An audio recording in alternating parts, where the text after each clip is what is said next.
Hello मेरे प्यारे बच्चों। तो कैसे हैं आप सभी लोग। आई होप आप सभी बहुत अच्छे होंगे और एकदम मस्त होंगे और आपकी नीट की प्रिपरेशन बहुत बेहतर तरीके से चल रही होगी।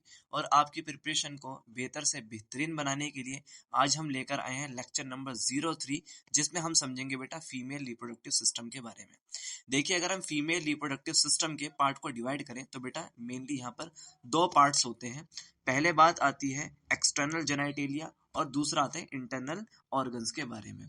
देखिए, यहाँ पर पहले हम समझेंगे एनाटॉमी के बारे में, मींस फीमेल रिप्रोडक्टिव सिस्टम या फीमेल रिप्रोडक्टिव पार्ट जो है उसकी एनाटॉमी क्या है। देन फिर हम समझेंगे इसकी फिजियोलॉजी के बारे में, मींस हर एक ऑर्गन का क्या एक इम्पोर्टेंट रोल है।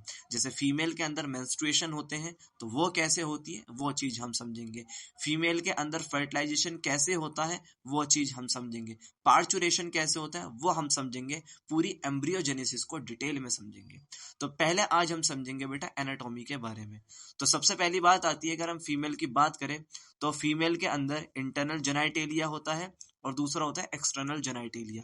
तो इंटरनल जेनाइटेलिया का मतलब यह है बेटा फीमेल के वो सभी सेक्सुअल पार्ट जो फीमेल की बॉडी के अंदर प्रेजेंट होते हैं, that is known as the internal genitalia. जैसे अगर हम बात करें तो इसमें आते हैं बेटा जैसे यूट्रस है, सर्विक्स है, विजाइना है, ठीक है, फेलोपियन ट्यूब है, ओवरी है, this all are the internal genitalia. ठीक है, सो पेयर ऑफ ओवरीज होती हैं फीमेल के अंदर, पेयर ऑफ ओविडक्ट होते हैं, एंड यूट्रस होता है, सर्विक्स होता है, एंड वेजाइना होता है। This all are the internal part of the female reproductive system. ठीक है, देखिए बेटा जैसे इमेज के अंदर दिखा रखा है कि it's a fallopian tube, it's a fallopian tube, और ये क्या है, it's a ovary, it's a uterus, और बेटा इतना पार्ट जो है इसको बोलते हैं हम सर्विक्स, और ये पूरी है वेजाइनल कैनाल। ठीक है, नेक्स्ट बात आती है बेटा एक्सटर्नल जेनाइटेलिया। एक्सटर्नल जेनाइटेलिया में क्या क्या आता है, एक्सटर्नल जेनाइटेलिया में आता है मॉन्स प्यूबिस आता है, लेबिया माइनोरा आता है, लेबिया मेजोरा आता है। ठीक है, labia mons pubis, labia minora, labia majora, clitoris, hymen, and कुछ वेस्टिब्यूल होते हैं वेजाइना के। अब ये वेस्टिब्यूल क्या है ये हम समझेंगे। देखो जैसे यहाँ पे लिख रखा है, what is vestibule of vagina, the smooth area of the skin between the labia minora containing the opening to urethra and vagina. मतलब लेबिया माइनोरा के अंदर जो स्मूथ स्किन होती है, ये स्मूथ एरिया होता है, उसी को हम वेस्टिब्यूल ऑफ वेजाइना कहते हैं। क्या होता है असल में बेटा, इसकी हम इमेज देखेंगे वहां अच्छे से समझ में आ जाएगा। ठीक है, और बल्ब ऑफ वेस्टिब्यूल होते हैं, ये भी क्या होता है ये भी मैं आपको इमेज में दिखाऊंगा जब आप बेहतर तरीके से समझ पाओगे। बार्थोलियन ग्लैंड होती है जो लेबिया माइनोरा के अंदर ओपन होती है। तो ये सारे क्या है, एक्सटर्नल जेनाइटेलिया है। देखिए, तो ये है कुशन कवरिंग, ठीक है, जिसको मॉन्स प्यूबिस कहते हैं, और यहीं पर बेटा फीमेल के जो हेयर्स होते हैं वो ग्रो होते हैं, प्यूबिक हेयर मेनली। ठीक है, ये है clitoris and it's a urethral opening and it's a vaginal opening. और ये सब कहाँ प्रेजेंट है, मेनली लेबिया माइनोरा के अंदर। ये है बेटा लेबिया माइनोरा पूरा, और लेबिया माइनोरा के बाहर क्या है बेटा, लेबिया मेजोरा है। ठीक है, देखिए vestibule of vagina means the smooth area of skin between the labia minora containing the opening to the urethra and vagina, that is known as the vestibule of vagina. देखिए ये है बेटा vestibule of vagina, मतलब labia minora के अंदर जो भी part है, लेबिया माइनोरा के अंदर जो भी पार्ट है उसी को हम वेस्टिब्यूल ऑफ वेजाइना कहते हैं। देखिए जैसे ये लेबिया माइनोरा के अंदर ये स्किन है, जो स्मूथ स्किन है, मोइस्ट स्किन है, इसी को हम वेस्टिब्यूल ऑफ वेजाइना कहते हैं। ठीक है, देखिए यहाँ पर समझाया गया है फिर डायग्राम के अंदर। पहले मॉन्स प्यूबिस है जहाँ पे प्यूबिक हेयर आएंगे, इट्स अ क्लाइटोरिस, ठीक है, इट्स अ क्लाइटोरिस, और ये है क्लाइटोरिस का हुड, ये है लेबिया मेजोरा, ये ब्लू कलर का जो देखने मिला दैट इज लेबिया माइनोरा, और ये जो ग्रीन कलर का पूरा पार्ट है इट्स अ वेस्टिब्यूल, जहां पर बेटा यूरेथ्रल ओपनिंग और वेजाइनल ओपनिंग होता है।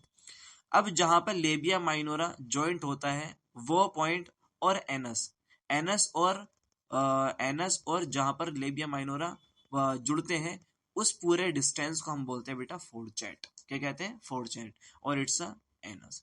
समझ में आई, ये सारा बेटा एक्सटर्नल जेनाइटेलिया है। ठीक है, देखिए, और ये है बेटा बल्ब ऑफ वेस्टिब्यूल, एक ये रहा और एक ये रहा, इसको बोलते हैं बल्ब ऑफ वेस्टिब्यूल। ठीक है, देखिए, ठीक है, इट्स अ वेजाइनल ओपनिंग, और ये है बेटा बार्थोलियन ग्लैंड जो मैंने अभी आपको पीछे बताया था। बार्थोलिन ग्लैंड के अंदर कैंसर भी हो जाता है, फूल जाती है और उसको हम बार्थोलिन सिस्ट कहते हैं। ठीक है। Both external genitalia and internal genitalia located in pelvic region. We know very well कि जो अंदरूनी सेक्सुअल पार्ट है और जो बाहरी पार्ट है वो मेनली कहाँ प्रेजेंट है फीमेल के रिप्रोडक्टिव, मेनली पेल्विक रीजन में। ठीक है।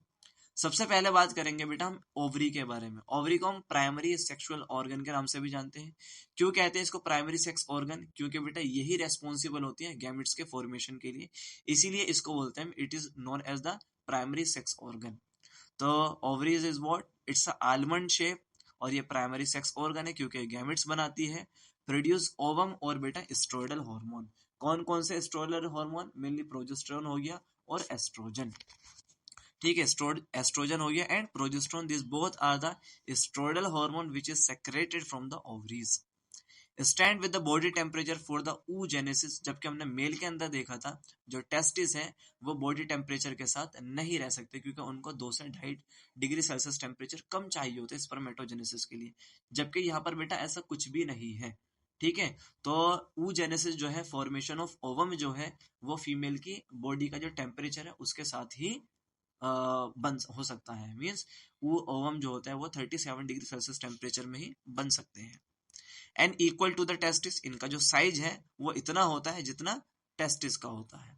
ठीक है। यह बहुत सारी बुक के अंदर लिखा हुआ भी है बेटा, इनका जो साइज है वो थोड़ा सा टेस्टिस से छोटा होता है। ठीक है। देखिए आजकल क्या हो रहा है, फीमेल के अंदर एस्ट्रोजन हार्मोन की कमी होने लगती है, तो आजकल बाहर से भी एस्ट्राडाइओल नाम के इंजेक्शन दिए जाते हैं। तो estradiol is what? It's a IUPAC name of the estrogen. ठीक है। प्रोजेस्टेरोन का भी इंजेक्शन आता है आजकल, फीमेल के अंदर प्रॉब्लम होती है मेनली कब? जब फीमेल प्रेग्नेंट होती है उस समय प्रोजेस्टेरोन का इंजेक्शन लगाया जाता है। Located at the lower side of the abdomen. याद रखना ओवरी मेनली कहां पर प्रेजेंट है? एब्डोमेन वाले एरिया में, निचले मीन्स एब्डोमेन में नीचे और। Connected with the pelvic wall from the lateral and from anterior. Means अगर हम देखें तो ओवरी जो होती है साइड से पेल्विक वॉल के साथ कनेक्टेड होती है और आगे से भी पेल्विक वॉल के साथ कनेक्ट रहती है। From side connect with the uterus by the ligament. और ओवरी को अगर हम देखें तो ओवरी कनेक्ट रहती है यूट्रस के साथ by the help of the connective tissue known as the ligament. ठीक है। देखिए बेटा ये है लीगामेंट जो कि ओवरी को यूट्रस के साथ कनेक्ट करने का काम करता है। ठीक है। देखिए ये है लीगामेंट और इस लीगामेंट को बोलते हम utero ovarian ligament. Utero miss uterus, ovarian miss ovary. तो ऐसा लीगामेंट जो यूट्रस और ओवरी को दोनों को एक साथ कनेक्ट करे, that is known the utero ovarian ligament. ठीक है। अगर आप देखें बेटा हम तो ओवरी के 2 पार्ट होते हैं जैसे हमको बायोलॉजी में पता है। जो भी सराउंडिंग पार्ट होता है उसको हम कोर्टेक्स या पेरीफेरी कहते हैं और जो सेंटर में होता है that is known as the medulla. ठीक है। तो पेरीफेरल या कोर्टेक्स पार्ट होता है ओवरी का, या बेटा सेंटर में मेडुला प्रेजेंट होता है। अगर हम मेडुला के अंदर देखें तो मेडुला के अंदर ब्लड सप्लाई बहुत ज्यादा होती है, यहीं पर नर्व वेसल्स होती है, यहीं पे लिम्फेटिक वेसल्स प्रेजेंट होती है, पेरीफेरी में बिल्कुल भी नहीं होती है। ठीक है। देखिए यह ओवरी का ओवरी को काटने के बाद, डाइसेक्ट करने के बाद एक एनिमेटेड व्यू है। देखिए जो पेरीफेरी है, सराउंडिंग पार्ट है बेटा ओवरी का, इसको बोलते हैं पेरीफेरी, और यह है सेंटर पार्ट, ये जिसको हम इनर मेडुला कहते हैं। तो आपको देखने मिल रहा है कि जो ब्लड वेसल्स आ रही हैं ये मेनली सेंटर में ही है, ना कि पेरीफेरी में। तो याद रखना ओवरी के अंदर जो ब्लड वेसल्स है वो सेंटर में प्रेजेंट होती है, ना कि पेरीफेरी मिस कोर्टेक्स वाले पार्ट में प्रेजेंट होती है। ठीक है। देखिए जहां पर भी दिखा रखा है कि ये सराउंडिंग पार्ट है known as the peripheral part और कोर्टेक्स, और ये बेटा सेंटर पार्ट है जिसको हम मेडुला बोलते हैं। कोई कंफ्यूजन यहां तक पक्का? देखिए अब कोर्टेक्स के अंदर क्या क्या प्रेजेंट होता है। देखिए कोर्टेक्स के अंदर दिखा रखा है प्रीमोडल फॉलिकल्स होंगे, प्राइमरी फॉलिकल्स होंगे, सेकेंडरी फॉलिकल्स होंगे, टर्शरी फॉलिकल्स होंगे, कॉर्पस लूटियम होगा। ठीक है। और कॉर्पस लूटियम ही सिक्रिएट करता है प्रोजेस्टेरोन को। बेटा ये अभी आपको हो सकता है कॉम्प्लिकेटेड लगे, बट जैसा मैं बता रहा हूँ उसको ध्यान से समझते रहो। जब हम मेंस्ट्रुएशन पढ़ेंगे वहाँ इस चीज को बहुत बारीकी से समझेंगे, या जब हम oogenesis पढ़ेंगे, फीमेल के अंदर ओवम किस तरीके से तैयार होता है, वहां इस चीज को हम बहुत बेहतर तरीके से समझेंगे। फिलहाल अभी जो मैं आपको समझा रहा हूँ वो आप डिक्टो ऐसे ही समझते रहें और इमेज को बहुत बारीकी से देखें, ठीक है। So ovary connect with the pelvic wall by the suspensory ligament. तो बेटा जो ओवरी है वो पेल्विक वॉल के साथ किसके थ्रू कनेक्टेड है? सस्पेंसरी लिगामेंट के थ्रू। जबकि ओवरी यूट्रस के साथ किसके थ्रू कनेक्टेड है? मेनली यूट्रो ओवेरियन लिगामेंट के थ्रू, ठीक है। देखिए बेटा यहाँ पर दिखा रखा है मेनली जो ओवरी है, ठीक है, ये कवर है लिगामेंट के थ्रू, ब्रॉड लिगामेंट, ठीक है। ये जो येलो कलर का आपको दिखा रखा है, ठीक है। यहाँ पर देखिए अलग अलग तरीके के लिगामेंट्स है, जैसे यहाँ पर ये मीजोवेरियम है, ये मीजोसल्पिंक्स है, ये मीजोमीट्रियम है, ठीक है। देखिए मीजोवेरियम क्या है? So is an fold of peritoneum. Peritoneum एक लेयर होती है जो कि फैटी टिश्यू से मिलकर बनी हुई है, उसका एक फोल्ड होता है जो ओवरी को कवर करता है, ठीक है। सो मीजोवेरियम क्या है? It's a fold of peritoneum जिसके अंदर को जो ब्लड वेसल्स होती है, नर्व्स होती है, लिम्फेटिक वेसल्स होती है, ये सब ट्रांसमिट होती है। देखिए बेटा ये जितना भी आपको ग्रीन पार्ट देखने मिल रहा है ना, this all are the mesovarium, जो कि ओवरी को या लीगामेंट्स को, फेलोपियन ट्यूब को, इन सबको कवर करने का काम करता है। ओवरी की लेयर की बात करें कि ओवरी में कौन कौन सी लेयर है, जैसे हमने टेस्टिस में देखी थी, इसी तरीके से ओवरी की लेयर देखनी है आपको।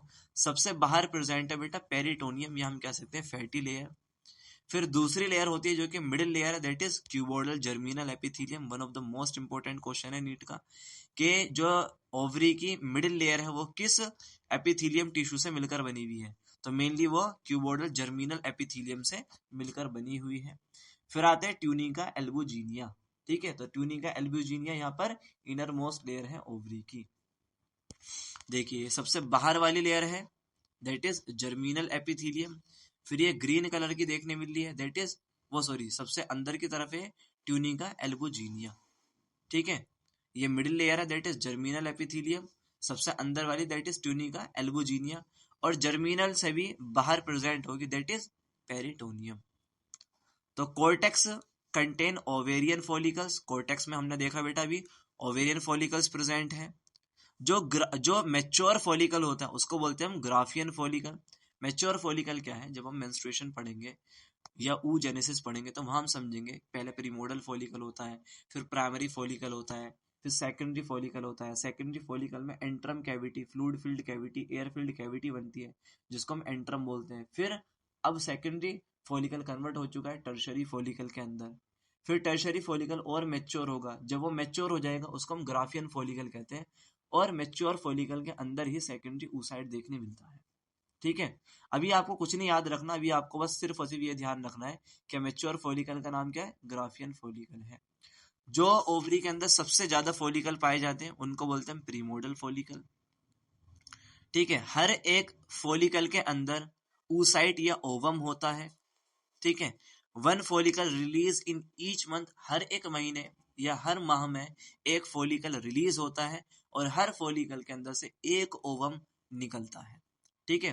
तभी हर महीने मेंस्ट्रुएशन होता है, ठीक है। पूरी जिंदगी में अगर देखा जाए फीमेल की 400 से लेके 500 फॉलिकल्स पूरी जिंदगी में उसके रिलीज होते हैं, जबकि बनते कई लाख हैं।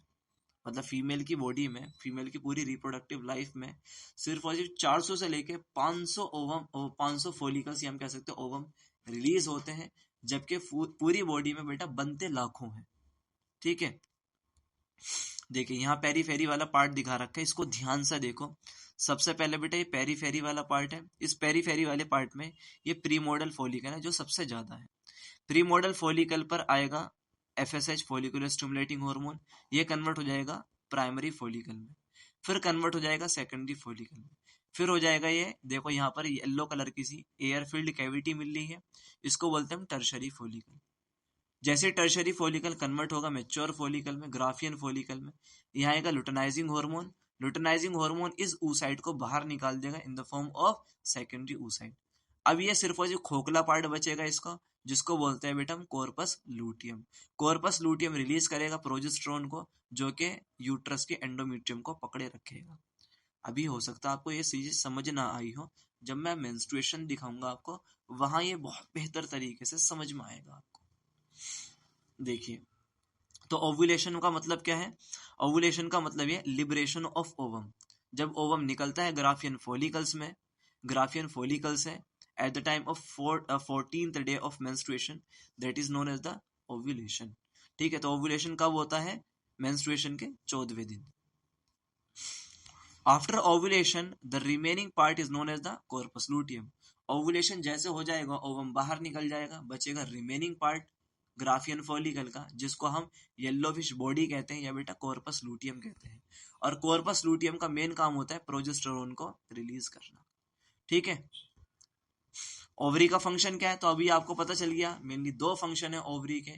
पहला तो ओवम को बनाना, दूसरा स्टेरॉयडल हार्मोन एस्ट्रोजन और प्रोजेस्टेरोन को रिलीज करना।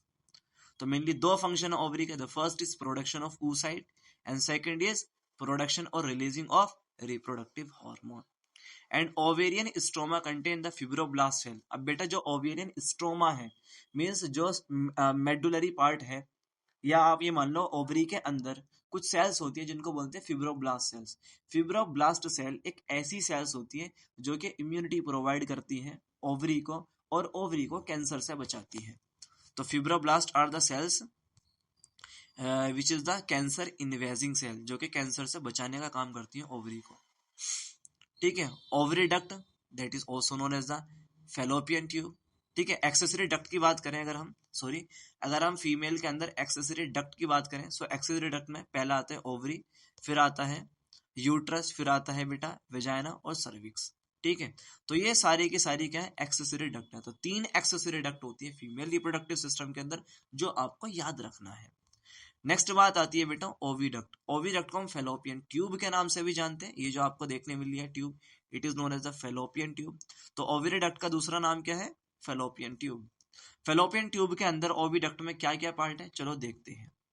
ठीक है, so it is also known as the fallopian tube, जिसकी लेंथ 10 से 12 सेंटीमीटर लंबी होती है। ये हर एक फीमेल के अंदर दो होती है, एक राइट साइड एक लेफ्ट साइड। और इसका जो फनल शेप पार्ट होता है बेटा, उसको हम इन्फेंडिबुलम कहते हैं, देखेंगे अभी इमेज के अंदर। वाइडर पार्ट जो होता है, वाइडर पार्ट मींस जो फंडिबुलम है, इनफंडिबुलम है, इसको पूरा लिख लेना, इनफंडिबुलम। तो इनफंडिबुलम के अंदर से फिंगर लाइक प्रोजेक्शंस निकलते हैं, जिनको बेटा हम फिम्बरी बोलते हैं। और फिम्बरी का मेन काम होता है to catch the secondary oocyte after in part after infundibulum known as the ampulla. Infundibulum के बाद जो पार्ट होता है that is known as the ampulla, और एम्पुला के बाद जो पार्ट होता है that is known as the isthmus which is connected with the uterus. इन सारे पार्ट को अभी मैं इमेज में दिखाऊंगा, थोड़ा सब्र करें। ठीक है, तो ampulla connected with the uterus. तो मीजोसल्पिंग्स क्या है बेटा? एक ऐसी लेयर है जो कि फेलोपियन ट्यूब को कवर करती है। जैसे पीछे हमने देखा था मीजोवेरियम क्या है? एक ऐसी लेयर है जो कि ओवरी को कवर करती है। ऐसी ही यहाँ पर मीजोसल्पिंग्स है जो कि फेलोपियन ट्यूब को कवर करती है, या सपोर्ट प्रोवाइड करती है। देखिए, जैसे आपको देखने मिल रहा है ये ग्रीन कलर की लेयर क्या है? It's a mesosalpinx. और ये येलो कलर की लेयर क्या है? मीजोमीट्रियम। ठीक है, समझ में आई ये वाली बात? देखिए, फंक्शन की बात करें अगर उसकी फेलोपियन ट्यूब की, तो फेलोपियन ट्यूब का फंक्शन क्या है? टू रिसीव द ओवम, और ओवम को नरिशमेंट प्रोवाइड करना, क्योंकि यहाँ मॉइस्चर होता है। और बेटा एक तरीके से एक एरिया प्रोवाइड करना फॉर द फर्टिलाइजेशन, क्योंकि यहीं पर फर्टिलाइजेशन होता है। और मेनली फर्टिलाइजेशन कहाँ पर होता है? एम्पुला ईस्थमस जंक्शन पे, मीन्स जहां पर एम्पुला और ईस्थमस आपस में कनेक्ट रहते हैं, वहीं पर हमको फर्टिलाइजेशन देखने मिलता है। Zygote develop into the blastocyst, और यहीं पर जब फर्टिलाइजेशन हो जाएगा तो जाइगोट बनेगा, और जाइगोट कन्वर्ट होगा ब्लास्टोसिस्ट में यहीं पर। तो ब्लास्टोसिस्ट जो कंडीशन होती है वो मेनली कहां पर बनती है? फेलोपियन ट्यूब के अंदर ही। ठीक है, नेक्स्ट बात आती है बेटा यूट्रस। तो uterus is what? It's a inverted pear shape inverted pear like organ which is present inside the female, and it is responsible to receive the zygote to make the embryo. ठीक है, so mainly the uterus situated between the urinary bladder and rectum. तो जो uterus होता है mainly कहाँ present है, urinary bladder और rectum के बीच में। देखिए ये है यूरिनरी ब्लैडर और ये है बेटा रेक्टम, और इन दोनों के बीच में क्या है, यूट्रस जो ब्लू कलर का आपको देखने मिल रहा है। ये ग्रीन कलर का क्या है, पहले सर्विक्स होगा और सर्विक्स के बाद आएगा फिर वेजाइना। ठीक है, तो यूट्रस का मेन काम क्या है, to receive the fertilised ovum for the implantation. में जो फर्टिलाइजेशन हो चुका है, जाइगोट बन गया है, जाइगोट से ब्लास्टोमियर, ब्लास्टोमियर से फिर ब्लास्टोसिस्ट, फिर ब्लास्टुला, ये सब जो बन चुके हैं इनको रिसीव करना ताकि कि इम्प्लांटेशन हो सके, और अगर इम्प्लांटेशन होगा तो फिर एम्ब्रियो फॉर्मेशन हो जाएगा, या फीटस फॉर्म होने लगेगा। ठीक है, देखो किस तरीके से होता है ये सब चीजें। ये एनिमेशन है एक्चुअल में, अरे चलो सॉरी बेटा, ये एनिमेशन चल नहीं रहा है। खैर देखिए यहाँ पर होगा क्या, ये ओवरी है और ओवरी से ओवम निकलेगा, ठीक है, और फिर यहाँ से आएगा स्पर्म, अगर सेक्स हुआ होगा, दोनों यहाँ पर मीट हो जाएंगे और मीट होने पर जाइगोट बनेगा, फिर जाइगोट कन्वर्ट होगा ब्लास्टोमियर में, फिर ब्लास्टोसिस, फिर मैरुला। ठीक है, मतलब डिफरेंट डिफरेंट कंडीशन होगी और फिर फाइनली वो इम्प्लांट हो जाएगा यूट्रस के अंदर, और यहीं पर एम्ब्रियो फॉर्मेशन होने लगेगा। ठीक है, तो यूट्रस जो होता है एक फीमेल के अंदर एक ही होता है, इसको हम चाइल्ड बियरिंग ऑर्गन के नाम से भी जानते हैं। ठीक है, देखिए यूट्रस के अंदर बेबी है, means it is also known as the child bearing organ, also known as the womb और होस्ट्रा, और बेटा इसको हम वोम या होस्ट्रा के नाम से भी जानते हैं। वोम इज कोक। ठीक है, ये इन्वर्टेड पियर शेप होता है, देखिए ये है यूट्रस और ये है इन्वर्टेड पियर, पियर मीन्स नाशपाती। तो अगर हम नाशपाती को उल्टा रखें तो हमको कुछ वो ऐसी देखने मिलेगी। सो याद रखने वाली बात कि यूट्रस जो है it's having an inverted peer shape. ठीक है, इसकी लंबाई की बात करें तो 7.5 सेंटीमीटर होता है, जबकि चौड़ाई की बात करें 5 सेंटीमीटर होता है, मोटाई की बात करें तो 2.5 सेंटीमीटर होता है। ठीक है, वेट की बात करें तो 30 से 60 ग्राम होता है। देखो कमाल की बात यह है कि 30 से 60 ग्राम के इस ऑर्गन के अंदर एक पूरा 9 महीने का बच्चा या बेबी फॉर्म हो जाता है। ठीक है, open into the vagina by the cervix, ये बेटा ओपन होता है, मींस जो यूट्रस है वो कनेक्टेड रहता है सर्विक्स के साथ, एंड सर्विक्स जो है वो कनेक्ट रहती है वेजाइना के साथ, और सर्विक्स और वेजाइना जब आपस में कनेक्ट होते हैं तो बनाते हैं ये birth canal. Wall of uterus की बात करें तो मेनली यूट्रस की 3 वॉल है, सबसे बाहर वाली पेरीमीट्रियम, फिर मायोमीट्रियम, सबसे अंदर वाली एंडोमीट्रियम। तो पेरीमीट्रियम सबसे बाहर, फिर मायोमीट्रियम, फिर एंडोमीट्रियम।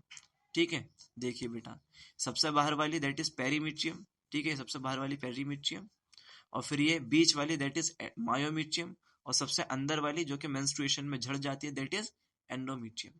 अब इस एंडोमीट्रियम के मेनली 2 पार्ट होते हैं, देखो यह है पूरी एंडोमीट्रियम, यहां से लेके यहां तक एंडोमीट्रियम है। तो एंडोमीट्रियम के मेनली 2 पार्ट है, पहला बेसल एंडोमीट्रियम और दूसरी फंक्शनल एंडोमीट्रियम। तो ये जो इतनी फंक्शनल एंडोमीट्रियम है यही मेंस्ट्रुएशन में झड़ती है, यही डी अटैच होती है, मेंस्ट्रुएशन में जो ब्लड बनती है वो मेनली फंक्शनल एंडोमीट्रियम ही होती है। सो एंडोमीट्रियम की बात करें, सो it is undergoes the cyclic changes, exhibit the construction, means बेटा एंडोमीट्रियम के अंदर ही साइक्लिक चेंजेस देखने मिलते हैं जिसकी वजह से मेंस्ट्रुएशन होता है। इसी में कॉन्ट्रैक्शन होता है eight the time of the menstruation. Uterus की बात करें तो बेटा इसका 3 पार्ट होते हैं, ग्रीन वाला इसको फंडस बोलते हैं, येलो वाला इसको बॉडी कहते हैं, जो ब्लू वाला है बेटा इसको हम सर्विक्स कहते हैं।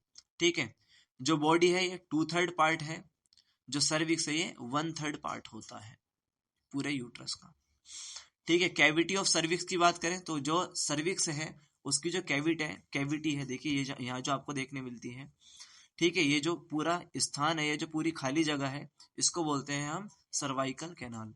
तो cervical canal is what, it's a cavity of cervix. तो सर्वाइकल कैनाल और वेजाइना दोनों आपस में मिलकर बनाते हैं बर्थ कैनाल। ठीक है, देखिए ये है बर्थ कैनाल। ठीक है, किस तरीके से मीन्स जो फीटस है वो इस कैनाल से इजेक्ट होगा। ठीक है, कुछ ऐसे।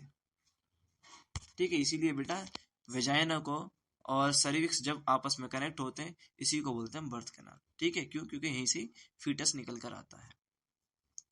एंडोमीट्रियम की लेयर की बात करें तो अभी मैंने आपको बताया था 2 लेयर होती है, एक तो बेसल होती है, दूसरे बेटा फंक्शनल होती है। और ये फंक्शनल स्ट्रेटम जो है यही रेस्पॉन्सिबल है मेनली साइक्लिक चेंजेस के लिए या मेंस्ट्रुएशन के लिए। ठीक है, देखिए यह है फंक्शनल एंडोमेट्रियम, यह है बेटा बेसल एंडोमेट्रियम, और इसके नीचे है मायोमेट्रियम, और मायोमेट्रियम से नीचे है पेरीमेट्रियम जो सबसे बाहर है। ठीक है, एक बात होती है, देखो यह है इंटरनल ओस और यह है बेटा एक्सटर्नल ओस। जब फीमेल प्रेग्नेंट हो जाती है तो प्रेगनेंसी के बाद यूट्रस से म्यूकस निकलता है, और वो म्यूकस इकट्ठा होता है मेनली सर्वाइकल कैनाल के अंदर या एंडो सर्वाइकल कैनाल में। अब जब यहाँ पर इकट्ठा हो जाता है तो म्यूकस प्लग बन जाता है। वो म्यूकस प्लग क्या करता है, वो फीटस को बाहर नहीं निकलने देता, या हम कह सकते हैं एक तरीके से वो बैरियर सा क्रिएट कर देता है। ठीक है, तो एक्सटर्नल ओस means connection between the cervix and uterus. तो सर्विक्स ये है और ये है यूट्रस। तो सर्विक्स और यूट्रस का जो कनेक्शन है that is internal os, sorry connection between the cervix and uterus. बेटा मैंने गलत लिख दिया है, ठीक है, इट इज एक्चुअल में internal os and it is the external os. Connection between the cervix and vagina, तो सर्विक्स और वेजाइना के बीच में जो कनेक्शन है बेटा उसको बोलते हैं एक्सटर्नल ओस। मुझसे बेटा ये गलत लिखा गया है, प्लीज आप इसको सही कर लेना। यह है एक्सटर्नल ओस और यह है इंटरनल ओस। ठीक है, peritoneal and fibromuscular ligament hold and support the uterus, जैसे मीजोसल्फिंक्स है।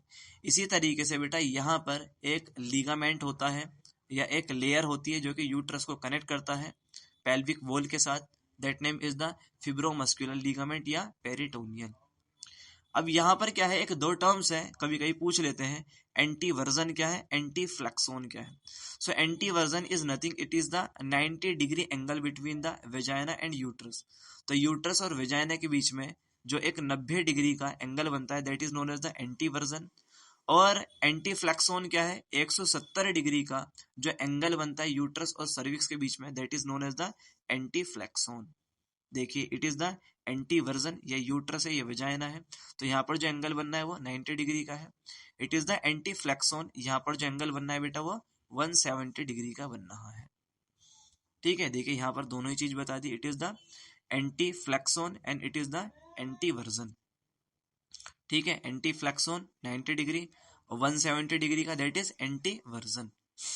नेक्स्ट बात आती है बेटा सर्विक्स। तो cervix is nothing, it is the fusiform in shape. ठीक है, wall of the cervical canal have the fold known as the arbor vitae. क्या है कि बेटा जो सर्विक्स है उसके अंदर धारी धारी सी देखने मिलती है, उन्हीं को बोलते हैं अर्बोरबिटी। ठीक है, देखिए ये सर्विक्स है और सर्विक्स के अंदर कुछ ऐसी धारियां देखने मिलती हैं, इसी को बोलते हैं अर्बोरबिटी। यह इंटरनल ओस और यह है एक्सटर्नल ओस। ठीक है, देखिए ये एक्चुअल में अर्बोरबिटी है कि ओरिजिनली अर्बोरबिटी कैसे दिखती होगी। ठीक है, एंडोमेट्रियम अंडरगोस इन 3 फेसेस।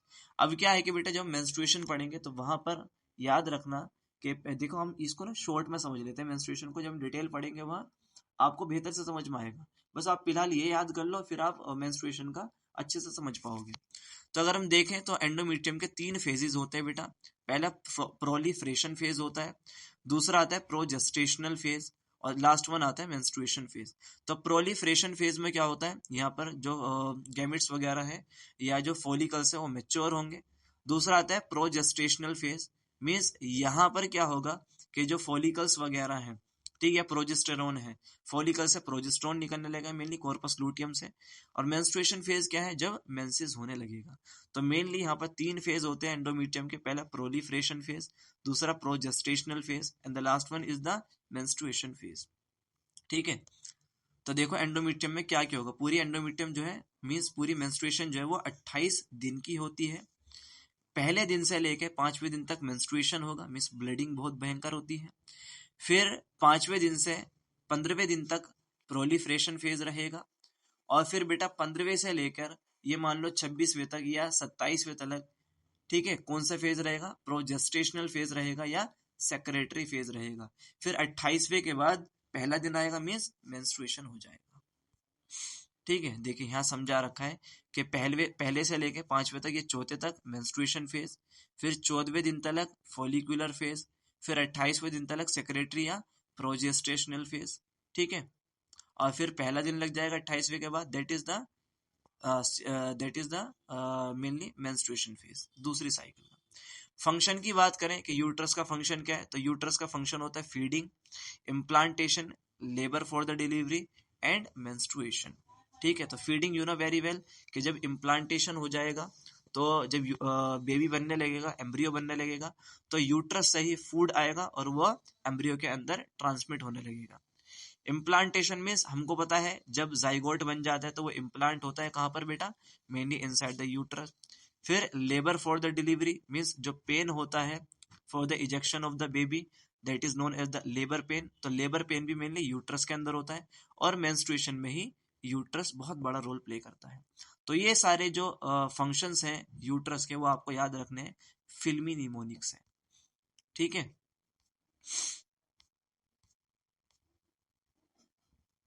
नेक्स्ट बात आती है बेटा, ये जो ग्रीन पार्ट है it is known as the vagina. ठीक है, सो विजाइना क्या है, इसको it is mainly sheet, it's nothing, it's a sheet like structure, also known as the colpos, इसको हम कोल्पस के नाम से भी जानते हैं। ठीक है, इसको बेटा हम कोल्पस भी कहते हैं। एंड ये बहुत ही ज्यादा लचीली, हम कह सकते हैं बहुत ही ज्यादा फ्लेक्सिबल और कोलेप्सेबल होती है।